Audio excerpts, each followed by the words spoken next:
The bus stop smelled like rain and old concrete. Cora pulled her jacket tighter, the fabric doing nothing against Chicago's November wind. The LED light above her flickered, on, off, on, casting her shadow in stuttering intervals across the cracked pavement. Third time this week the bulb had malfunctioned. Third time she'd stood here alone at 11:47 p.m., waiting for the southbound that was always 12 minutes late. She wasn't alone. The feeling crawled up her spine like cold fingers. Someone was watching. Someone was always watching. Cora scanned the empty street, shuttered warehouses, chain-link fences, a liquor store with bars on the windows. Nothing moved except newspapers tumbling across asphalt. But the sensation persisted. Heavy, deliberate, the kind of attention that had weight. Across the street, hidden in shadow, a black Mercedes idled, engine purring, headlights off. Inside, Jack's Min-jun Choi watched the woman at the bus stop through tinted glass. He'd been watching her for 732 days. 2 years of nights, 2 years of this same corner, this same routine, this same need coiled in his chest like barbed wire. Tonight, that routine would shatter. Tonight, 3 men rounded the corner, and Jax's hands tightened on the steering wheel. Cora heard them before she saw them. Laughter.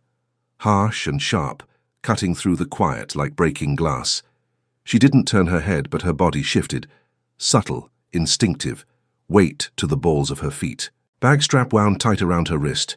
Keys threaded between her knuckles. 3 men, mid-20s, wearing jackets too thin for the weather and sneakers that squeaked against wet concrete. They moved with the loose confidence of predators who knew the territory, who knew the odds. The tallest one, face like a knife scar through his left eyebrow, grinned when he saw her. "Damn, baby girl, you out here all alone?" Cora's jaw tightened. She said nothing, eyes forward. The bus would come. The bus always came. I'm talking to you." Closer now, 10 feet, 8. "That's disrespectful, ignoring people." "She thinks she too good for us, Snakes," another one said. Shorter, stockier, with gold caps on his front teeth. "Look at her, acting all stuck up. Snake." The name registered in Cora's memory like a warning light. Marcus Snake Johnson. Local muscle for the West Side dealers. She'd seen his face on the community watchboard at the warehouse. Assault. Robbery. Armed. Her pulse kicked up, but her face stayed smooth. "Not interested. Have a good night." "Not interested." Snake laughed, closing the distance. 5 feet now. Close enough she could smell him. Cigarettes and cheap cologne and something sharper underneath. "You don't even know what I'm offering." The third man, silent until now, moved to flank her. Boxed her in against the bus shelter. Cora's fingers tightened around her keys. The metal bit into her palm. "Step back." "Or what?" Snake reached out, fingers brushing her arm. That's when the Mercedes moved. The car pulled forward slow, deliberate. Headlights still dark, it rolled to a stop 10 feet from the bus shelter, angled so the driver's side faced the group. The engine cut. Silence swallowed the street. Snake turned, irritation flickering across his face. "The hell—" The door opened. Jack's Min-jun Choi unfolded from the driver's seat like violence given human form, 6'3". Shoulders that strained his white dress shirt. 4 buttons undone, revealing the black scale of a dragon tattoo that crawled up his chest and coiled around his throat. His sleeves were rolled to his elbows, exposing forearms corded with muscle and marked with scars. He didn't hurry, didn't run, just walked. Measured. Controlled. Like a man who'd never needed to rush because threats simply moved. His eyes found Cora first. Dark, unreadable. Something flickered there. Recognition, possession, relief, before sliding to Snake. "Leave." 1 word. Quiet. Spoken like an execution order. Snake's bravado faltered. He knew that face. Everyone on the south side knew that face. Jax Choi, MJ. The man who'd taken over his father's empire at 25 and expanded it with methods that made hardened criminals nervous.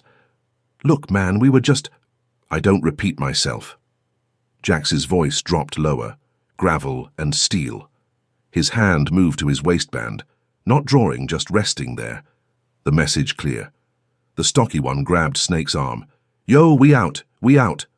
Snake hesitated. Pride warring with survival instinct.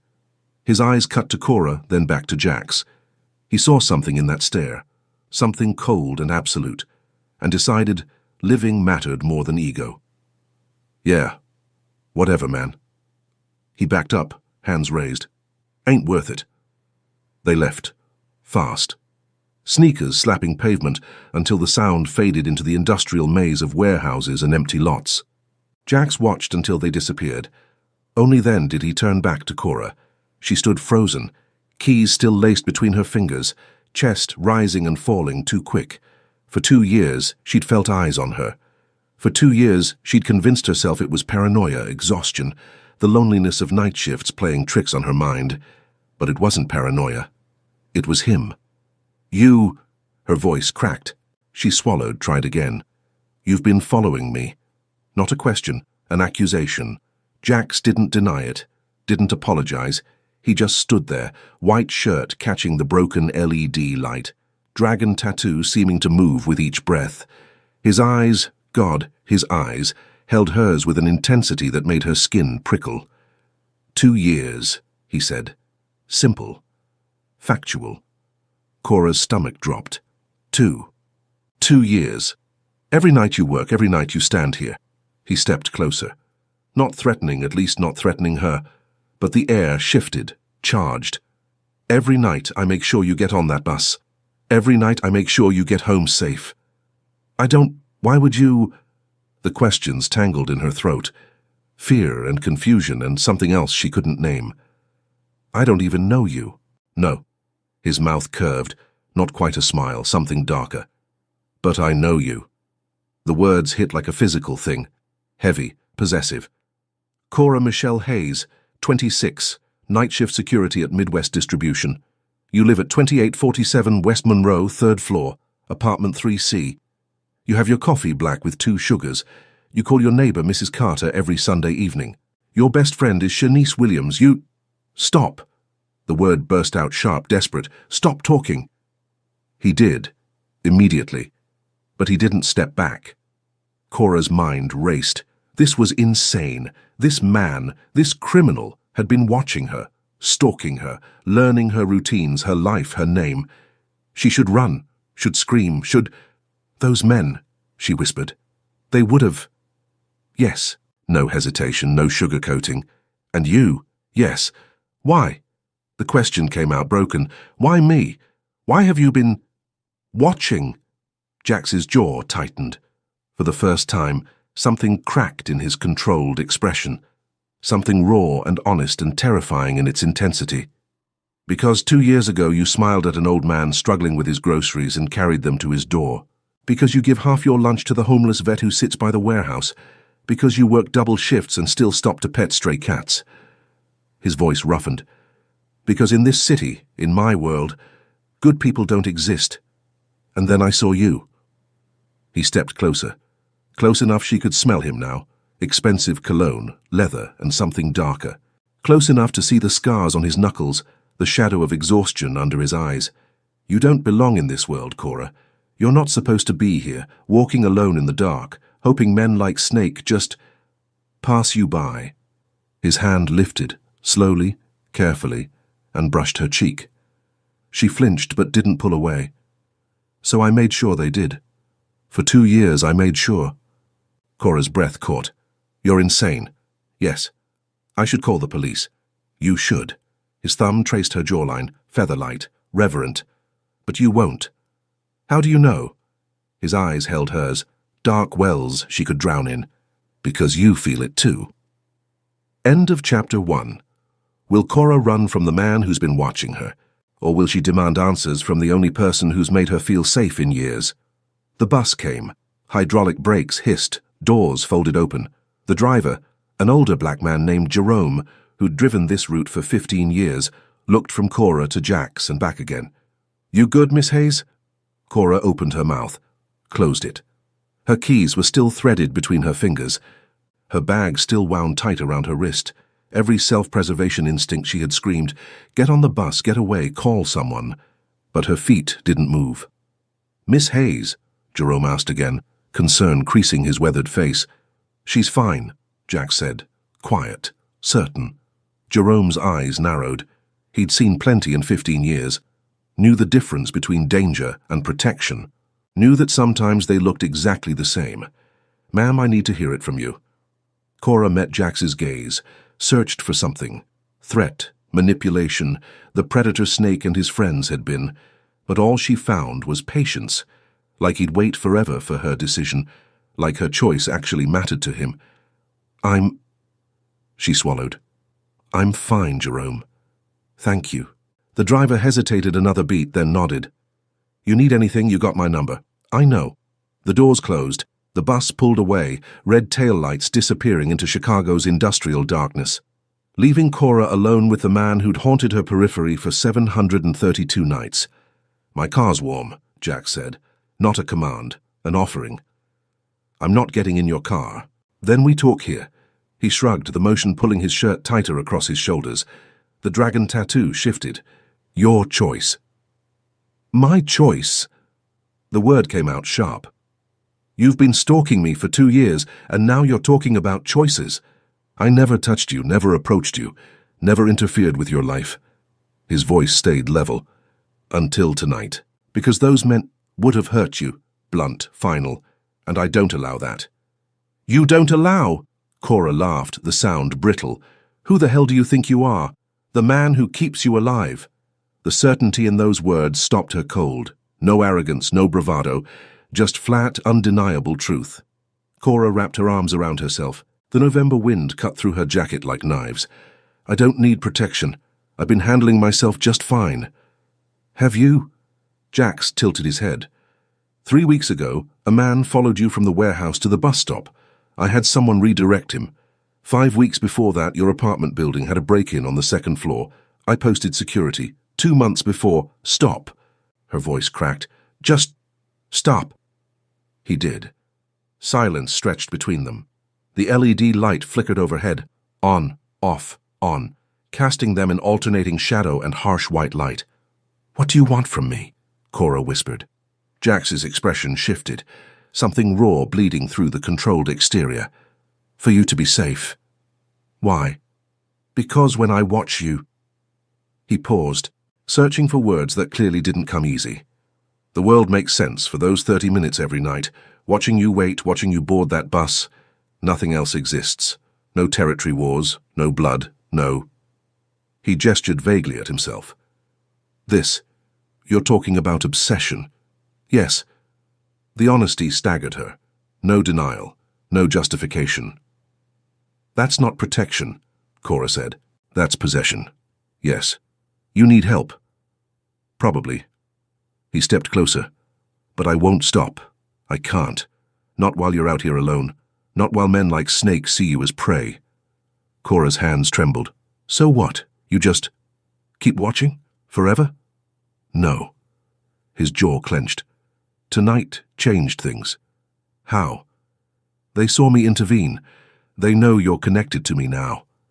His eyes hardened. "Snake works for the West Side dealers. Word spreads fast. By tomorrow morning, everyone in Chicago's underworld will know that Jax Choi claimed someone." The word claimed made her stomach twist. "You just made me a target," she breathed. "No." Jax's hand moved, slow, careful, cupping her face. His palm was warm despite the cold, rough with old scars.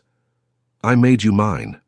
There's a difference." She should pull away, should slap him, should scream. Instead, she asked, "What does that mean?" "It means you don't take the bus anymore. It means you don't walk alone. It means—" He paused. "It means you let me keep you safe, properly."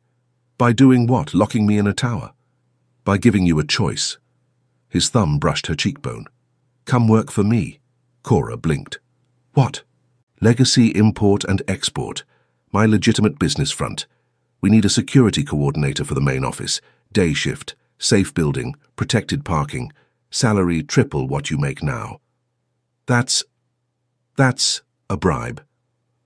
"That's a solution." His voice dropped.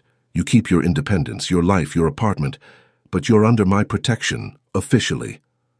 "And if I say no?" Something dark flickered in his eyes. "Then I keep watching from the shadows, but now the underworld knows you exist. Now Snake knows you exist, and I can't protect you from a distance anymore." It wasn't a threat. It was worse. It was reality. Cora's mind raced. This was insane, all of it. The stalking, the violence, the casual way he talked about the underworld and territory wars like discussing the weather. She should walk away, should report him, should... Why me? The question burst out again, desperate. Why not? Anyone else? Why did you pick me?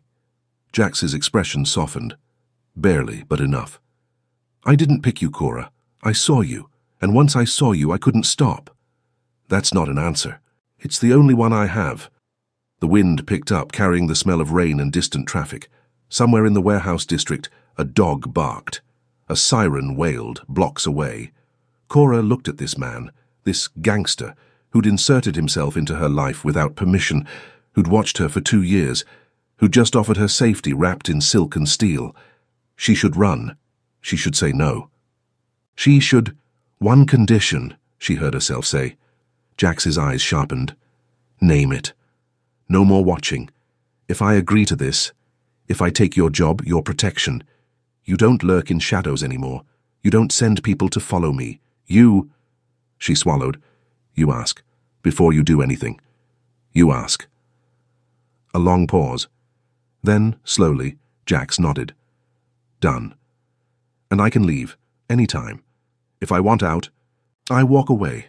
No retaliation, no consequences. His jaw tightened. Cora, that's the deal.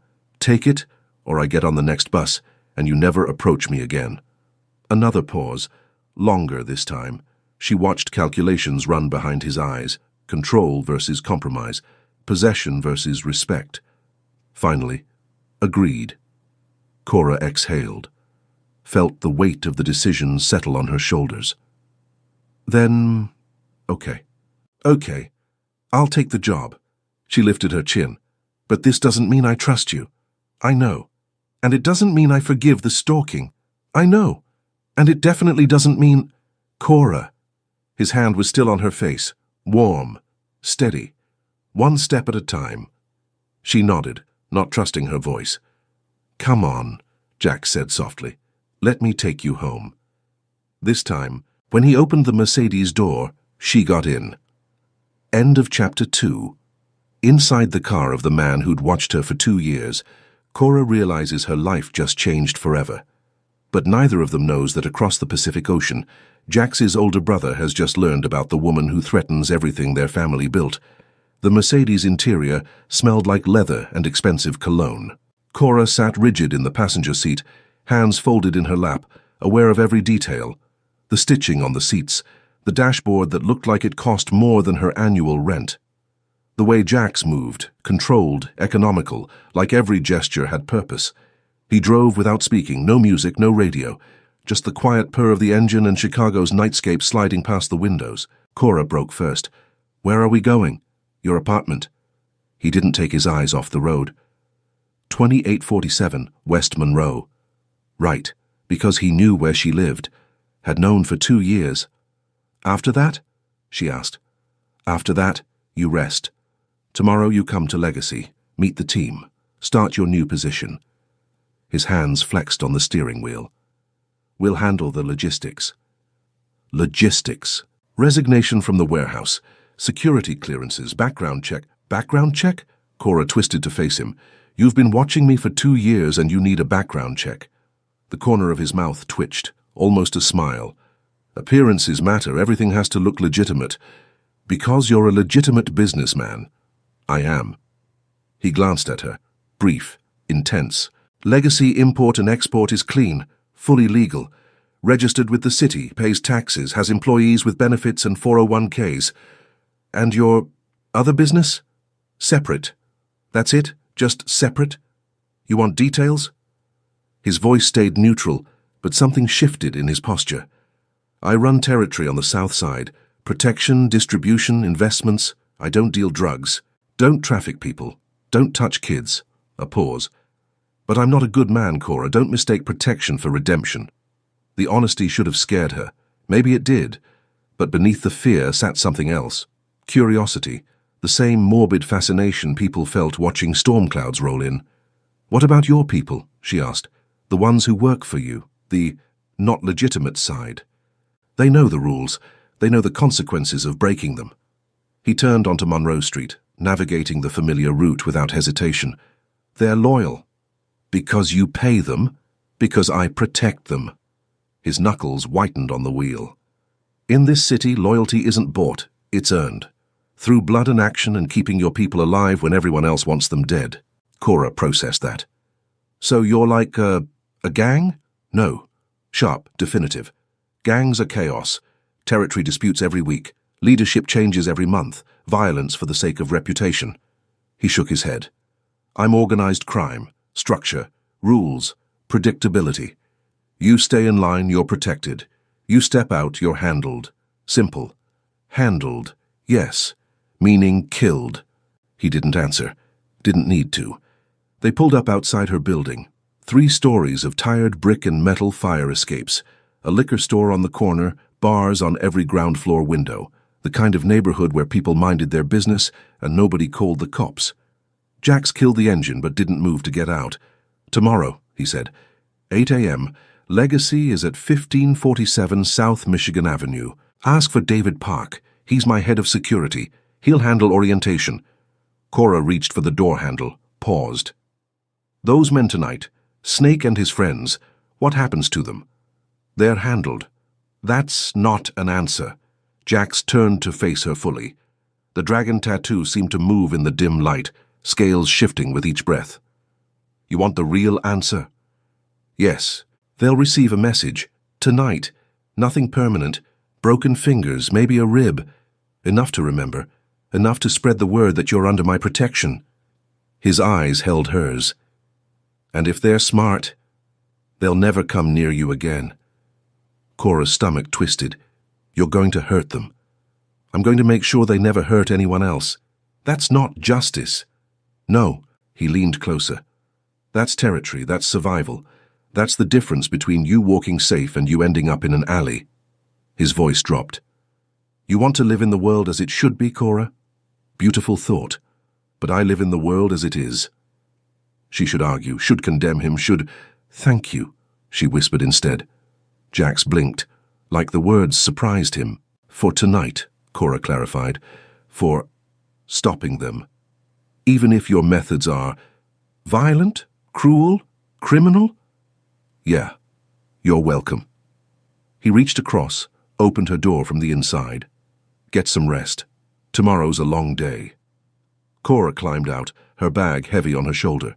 She made it 3 steps before turning back. Jax? He looked at her through the open window. What happens if I can't do this? If I wake up tomorrow and realize this is too much? His expression softened. Barely.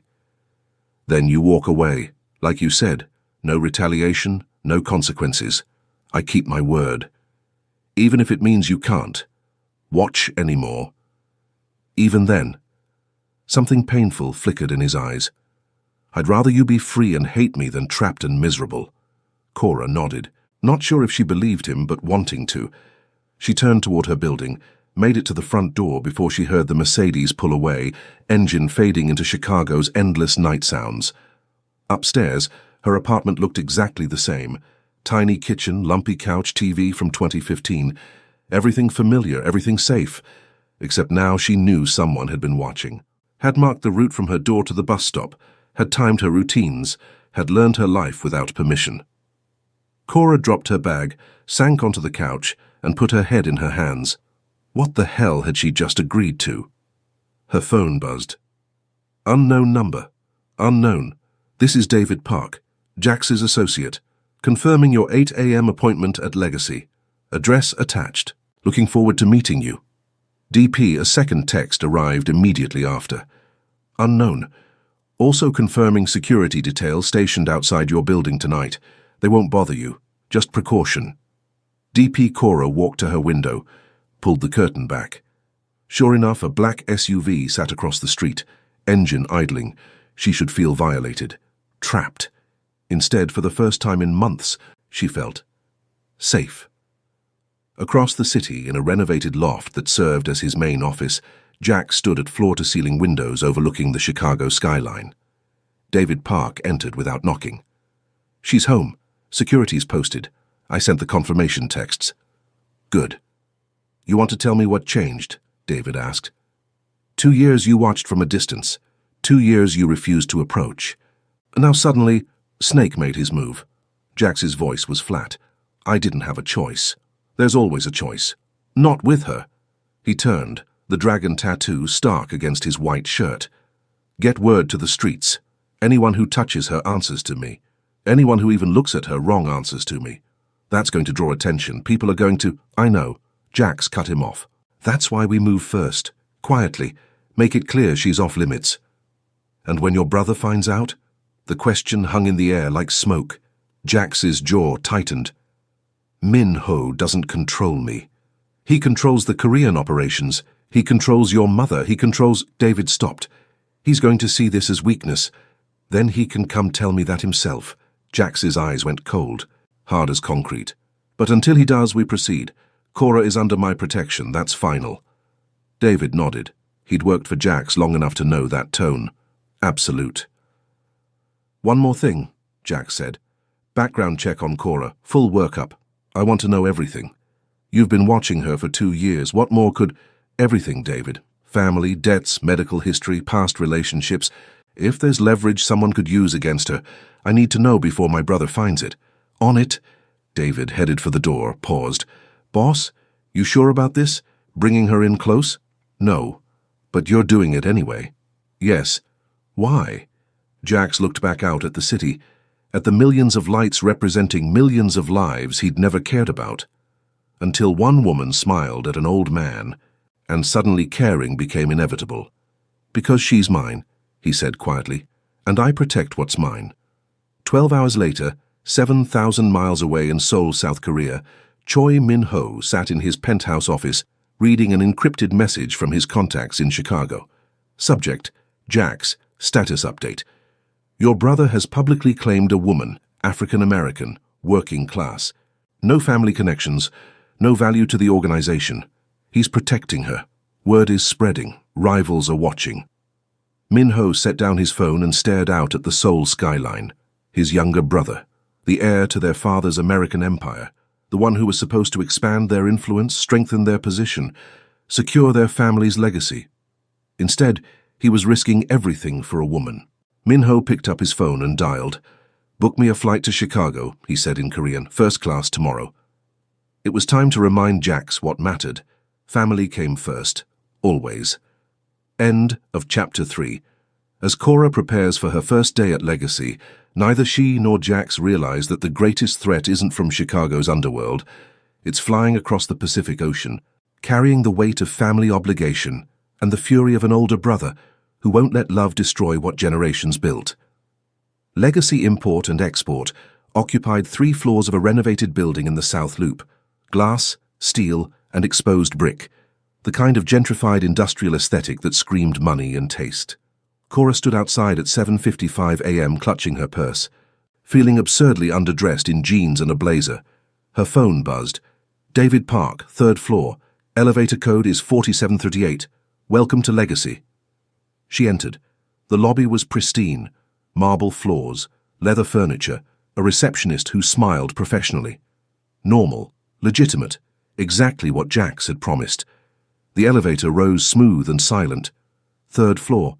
Doors opened to reveal David Park, waiting.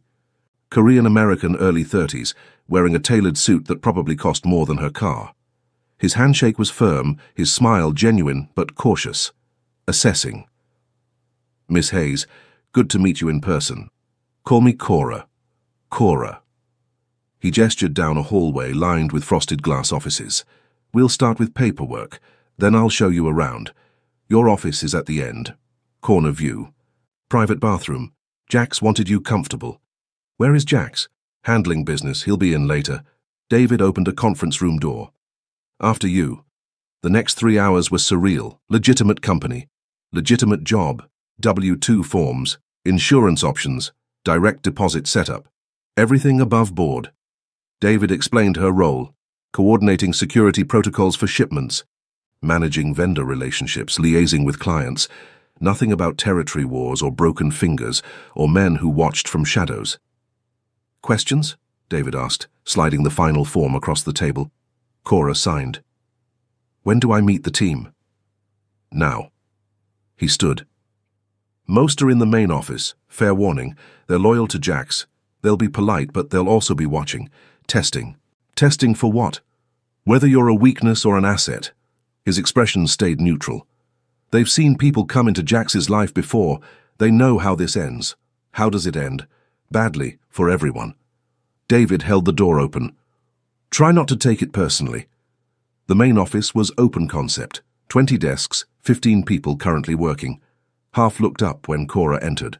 Tommy Sung, surveillance specialist, late 20s. 3 monitors on his desk showing traffic cameras across the south side. He nodded once, expression carefully blank. Lucas Jin, financial operator, early 30s, designer glasses and a spreadsheet that probably tracked money laundering. He didn't acknowledge her at all. 3 others, 2 men, 1 woman, watched with varying degrees of curiosity and suspicion. Everyone, David announced. This is Cora Hayes, new security coordinator. She reports directly to me, answers to Jax. Questions? Silence. Then Tommy spoke. She know what we really do? She knows enough, David said. Enough to stay quiet? The woman asked. Late 20s, Korean-American, sharp eyes. Name tag read Grace Kim, logistics. Enough to not be a problem, David replied. Firm, final. Grace's gaze slid to Cora. We'll see. Cora's office was exactly as promised. Corner view overlooking Michigan Avenue. Modern furniture, a computer already set up with her credentials. She sat in the leather chair and exhaled. This was real. This was happening. A knock interrupted her spiraling thoughts. Jack stood in the doorway. He'd changed since last night. Still the white shirt. Still the 4 buttons undone, revealing the dragon tattoo. But now he wore a suit jacket. Professional. Dangerous. The contrast was striking. Settling in? He asked. Your people hate me. They're cautious. There's a difference. He entered, closed the door behind him. Give them time. How much time? However long it takes. He moved to the window, stood beside her desk, close enough she could smell his cologne. They've seen me bring people into this world before. Watch those people break under pressure, or betray us, or die. His jaw tightened. Yes. Encouraging. I'm being honest. He turned to face her. You wanted honesty. That's what this is. My world isn't safe, Cora. Even the legitimate parts touch the illegitimate. Even here, you're closer to danger than you've ever been. Then why bring me here? Because the alternative is worse. His hand lifted, cupped her face like he had at the bus stop. Possessive, gentle. Out there you're exposed. Here you're protected. Here I can control the variables. Cora's breath hitched. I'm not a variable. No, you're... He stopped, searched for words. You're the one thing I can't risk losing. The admission hung between them. Raw, vulnerable. Before she could respond, David's voice crackled through the desk intercom. Boss, we have a problem. Jax's expression hardened. He pressed the button. What problem? Your brother. He's here. The conference room became a war zone in 30 seconds. Jax sat at the head of the table, David and Lucas flanking him. Tommy manned the laptop, pulling up surveillance feeds. Grace stood by the door, hand resting on something under her jacket. Cora had been ordered to stay in her office. She'd ignored that order. Now she stood in the corner, watching as a man appeared on the monitor. Early 30s, expensive suit, face that looked like Jack's but harder, colder. Choi Min-ho. He's in the lobby, Tommy reported. 2 bodyguards, no visible weapons. He wouldn't need weapons, Lucas muttered. Jack said nothing. Just watched the screen with the intensity of a predator calculating distance. What does he want? Cora asked. Everyone turned, like they'd forgotten she existed. You, Jack said quietly. Her stomach dropped. What? Word travels fast. My brother heard I claimed someone, heard I'm protecting someone. His eyes stayed on the monitor. He's here to remind me where my loyalties should lie. And where should they lie? With family, with the organization, with Korea. Jack stood. Not with an American woman who offers nothing to our empire. The words stung. Even knowing he was explaining his brother's perspective, not his own. David, Grace, with me. Lucas, contact our people. I want eyes on every asset Min-ho brought to Chicago. Tommy, lock down the building. What about me? Cora demanded. You stay here. He moved toward the door. Don't leave this floor. Don't talk to anyone. I'm not a child. He stopped, turned back. The look in his eyes made her step backward. No. You're the only thing keeping me from starting a war with my own blood. So you stay here, stay safe, and let me handle this. Then he was gone. Cora watched the monitor as Jax, David, and Grace entered the lobby. Minho stood by the receptionist's desk, hands in his pockets looking like he owned the place. When he saw Jax, he smiled, but it didn't reach his eyes. Dongseng, little brother.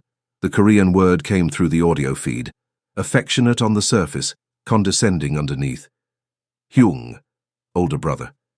Jax stopped 10 feet away. You should have called. I wanted to surprise you. Minho's English was perfect, touched with a Seoul accent. Besides, we're family. Family doesn't need appointments. What do you want? Can't I visit my little brother? Minho spread his hands.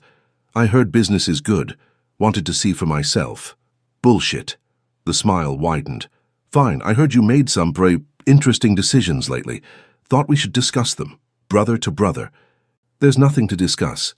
No? Minho took a step closer. You claim a woman, publicly. Draw attention to yourself. Put a target on our entire operation. And you think there's nothing to discuss? She's under my protection. That's all anyone needs to know. Protection, Minho laughed, cold, sharp. Is that what we're calling it? Because from where I stand, it looks like obsession, weakness, the kind of distraction that gets people killed. Jax's hands flexed. Careful. Or what? You'll fight me, your own brother? Minho switched to Korean rapid fire. Aappeared 보면 실망하실 거야. Father would be disappointed. Aappeared는 죽었어. Jax replied in Korean. Father is dead. But his legacy isn't. His empire isn't. Minho stepped closer, invading Jax's space. And you're risking it all for what? A woman? An outsider who doesn't understand our world, our culture, our... That's enough. Is it? Minho's voice dropped. Dangerous. Tell me, little brother, when you have to choose, and you will have to choose, will you pick her, or will you pick family? Silence stretched. Then Jax said quietly, I already chose. Upstairs, Cora's hands trembled on the desk edge. She'd just heard Jax declare in front of his brother, his team, his entire organization, that he chose her. Minho's expression went cold. Then you're a fool. Maybe. Jax straightened his jacket. But I'm a fool who controls this territory, this city, this operation, and unless you're here to challenge that, we're done talking. I'm not here to challenge you. Minho adjusted his cufflinks, calm, controlled. I'm here to offer you a way out, a solution that protects everyone. What solution? Come home, to Seoul. Bring your... woman, if you must. But leave Chicago to someone who won't let emotions compromise security. Minho paused. Mother misses you. The family wants you home. We can find you a position. Something legitimate, something safe. You want me to abandon everything I built. I want you to survive. For the first time, something genuine flickered in Minho's eyes. You're my brother, Jax. I don't want to watch you destroy yourself over a woman.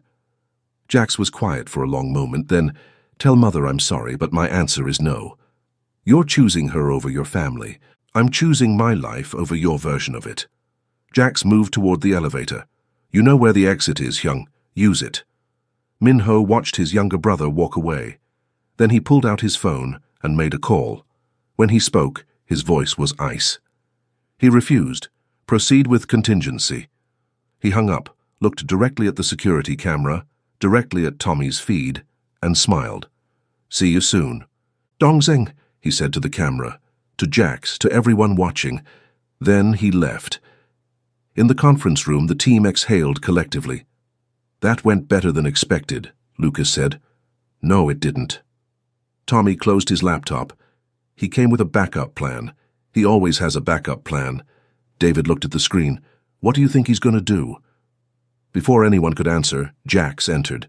His face was stone. Double security on Cora. 24/7 detail, no exceptions. He looked at David. And get me everything we have on Minho's movements in Chicago.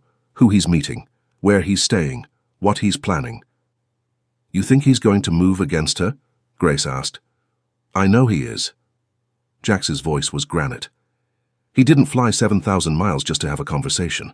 He came to eliminate what he sees as a problem. And if he tries? David asked quietly.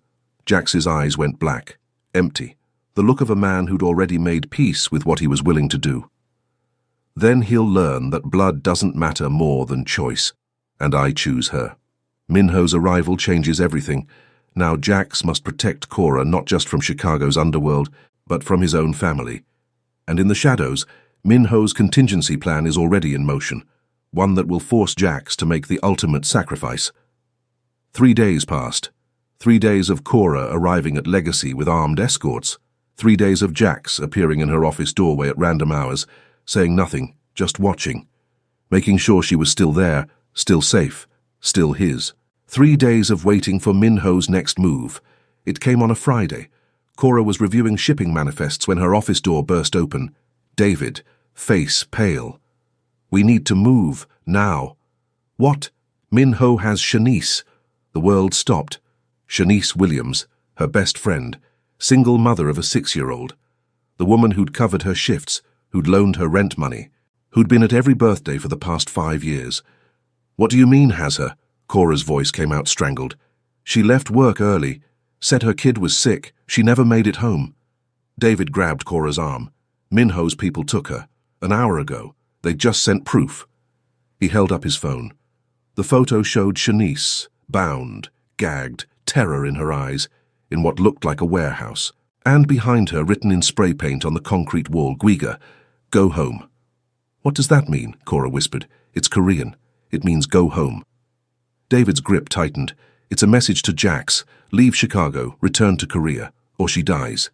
Cora's legs went numb. Where's Jax? On his way, but Cora, David pulled her toward the door. We need to get you to the safe house, now. If Minho has Shanice, you're next. I'm not hiding while my best friend... You're the reason she's in danger, David's voice cracked. Don't you understand? Minho took her to hurt you, to hurt Jax. The safest thing you can do right now is disappear until this is over. No. She jerked free. Take me to Jax. Now. The warehouse was south side, abandoned. The same type of place where screams went unheard, and bodies disappeared without questions. Jax's Mercedes was already there when David's SUV pulled up. So were 4 other vehicles, his inner circle, ready for war. But there was another car, black, rental plates, Minho's. Jax stood outside talking rapid-fire into his phone in Korean. When he saw Cora emerge from the SUV, his expression went apocalyptic. What the hell is she doing here? He rounded on David. She insisted. I don't care if she insisted. Jax stalked toward them. You take her back. Now. No. Cora stepped forward. Shanice is in there because of me. Because you decided to make me your responsibility. This is my fault. This is Minho's fault. Because of me. Her voice cracked. So I'm going in. I'm doing whatever it takes to get her back. Over my dead body. Then I guess we're both dead. She pushed past him toward the warehouse door. Jax grabbed her arm, spun her around. You don't get to throw your life away. And you don't get to decide what I do with it. She jerked free. You said I had a choice, that I could walk away any time. Well, I'm choosing. I'm choosing my friend over your protection. Cora, let me go. They stood there, 2 feet apart, everything unsaid between them crystallizing into this single moment. Finally, Jax exhaled. Fine. But I'm coming with you, and if Minho makes one wrong move, brother or not, I end him. Deal. The warehouse interior smelled like rust and old blood. Minho stood in the center, flanked by 4 men, armed, professional. Shanice knelt at his feet, still bound, dried tears on her face. Jax, Minho smiled. And Miss Hayes. How touching. Let her go, Cora said. All in good time. Minho circled Shanice like a shark. First, let's discuss terms. There are no terms. Jax's voice was ice. You release her. You leave Chicago. You live. Such hostility. Toward your own blood, Minho tsked. Father would be ashamed. Father's dead, and he'd understand protecting what's mine. What's yours? Minho laughed. She's not a territory, Jax. She's not an asset. She's a liability, a weakness, and I'm here to remove that weakness. By threatening an innocent woman? By showing you the cost of your choices. Minho gestured to Shanice. This is what happens when you put personal desires above family obligations.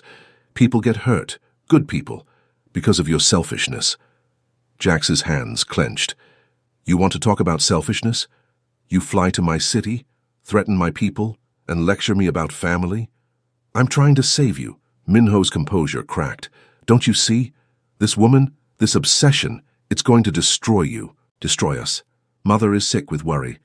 The Soul family questions your loyalty. Our enemies see vulnerability. Then let them come. You'd start a war? Over her? I'd end one. Jax stepped forward. You want me back in Soul? Under your control? Following your rules? Never going to happen, young. I built my life here. My territory. My choices. Then you choose her over your family. I choose freedom over obligation. Jax's voice dropped, deadly quiet. Now let Shanice go before I forget we share blood. Minho stared at his younger brother. Years of resentment, frustration, and genuine concern warring across his face. Then he pulled out a gun. The warehouse exploded into chaos. Jax's men drew weapons. Minho's men drew weapons. Everyone pointed at everyone, except Minho. His gun pointed at Cora. One move, Minho said calmly, and she dies. Jax froze. Hyung, don't. Why not? She's the problem. Remove the problem. You come home. Simple. If you kill her, I will hunt you across the world. Brother or not, blood or not. I will destroy everything you love. Would you? Minho tilted his head. Or would you grieve, realize I was right, and finally come home where you belong? You don't know me as well as you think. I know you better than you know yourself. Minho's finger moved to the trigger. I know you're afraid of caring, afraid of losing, so you push people away, control everything, watch from shadows. He looked at Cora. Until she made you feel something you couldn't control. Cora's heart hammered. The gun barrel looked enormous from this angle. She didn't make me feel anything, Jax said quietly. She just made me stop hiding from what I already felt. Minho blinked. What?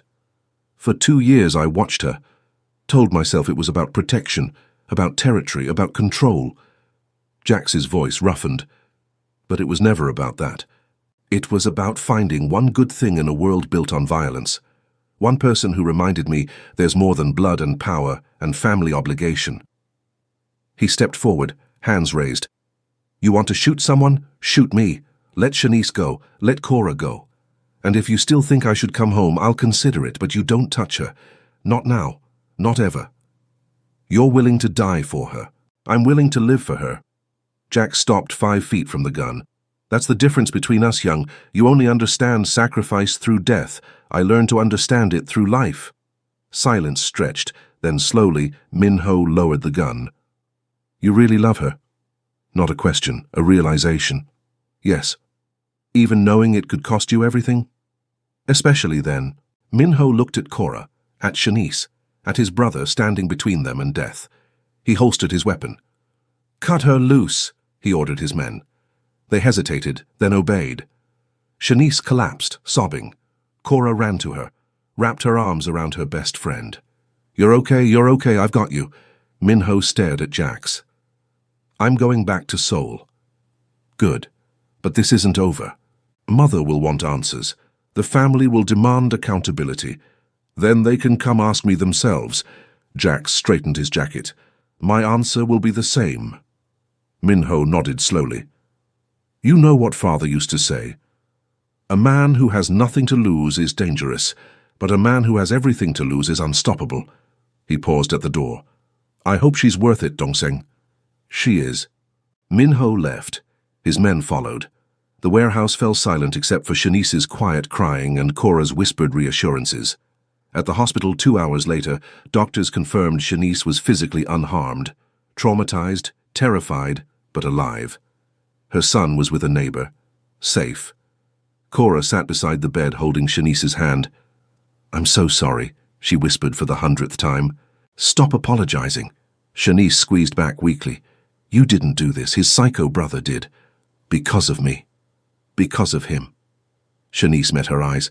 But Cora, you need to figure out what you want, because this life, Jax's life, it's not going to get easier. Today was his brother. Tomorrow it'll be someone else. And you have to decide if you can live with that. Outside, Jax waited by his car. Cora emerged an hour later, exhausted, drained. She's staying the night for observation, Cora said. I need to... I've already arranged security, Jax interrupted. Her room, her apartment, her son's school. She's protected. Cora's throat tightened. For how long? As long as necessary. That's not an answer. It's the only one I have. He looked at her.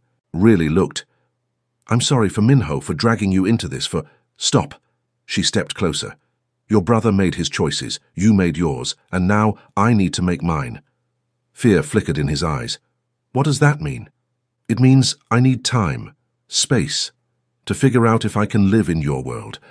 If I can accept that loving you means accepting danger, means accepting that people I care about could get hurt. Her voice broke. I need to know if I'm strong enough for this. You're the strongest person I know. Then prove it. She met his gaze. Walk away. From the territory, from the violence, from all of it. Jax stared at her. You're asking me to give up everything. I'm asking you to choose what matters. She turned toward the street. When you figure out the answer, you know where to find me. Cora, don't follow me tonight, please. He didn't, and as she walked into the Chicago night, unguarded for the first time in days, terrifyingly alone, heartbreakingly free, Jax made the hardest decision of his life. 3 months later, Cora will receive a letter, and Jax will discover that some prices are worth paying, even if it means losing everything you've ever known. The house was small, suburban, the kind of place no one looked twice at. Cora stood in the kitchen, morning light streaming through windows that didn't have bars. She was making coffee, real coffee, not the instant kind from her old apartment, when arms wrapped around her waist. Morning, Jax murmured against her neck. Morning yourself. She leaned back into him. You're up early. Couldn't sleep. He turned her around, and she saw it in his eyes, the lingering disbelief that this was real, that they were here. 2 years since he'd walked away. 2 years since he'd dismantled his empire piece by piece, negotiated exits, paid debts, and finally stepped out of the shadows. It hadn't been easy. There'd been threats, challenges, one last confrontation with Minho, that ended with an uneasy truce and their mother's blessing. The Soul family still didn't approve, but they'd stopped interfering. But they'd survived. She's awake, Jax said, nodding toward the hallway. As if on cue, a cry echoed through the house. Not distressed, just demanding. Cora smiled. Your turn. I got her last time. You got her last time because you wanted to. Don't pretend you don't melt every time she looks at you. He didn't deny it. They walked together to the nursery. Their daughter, 10 months old with Cora's warm brown skin and Jax's dark eyes, stood in her crib, grinning when she saw them. Da! She shouted, reaching for Jax. He scooped her up, the dragon tattoo on his neck visible above his t-shirt collar, a reminder of who he'd been, who he'd chosen to stop being. Cora watched them together, her family, hard-won, unlikely, real. Worth it? She asked softly. Jax looked at her, at their daughter, at the ordinary life they'd built from ashes and blood and impossible choices. Every single day, he said, and for the first time in his life he meant it.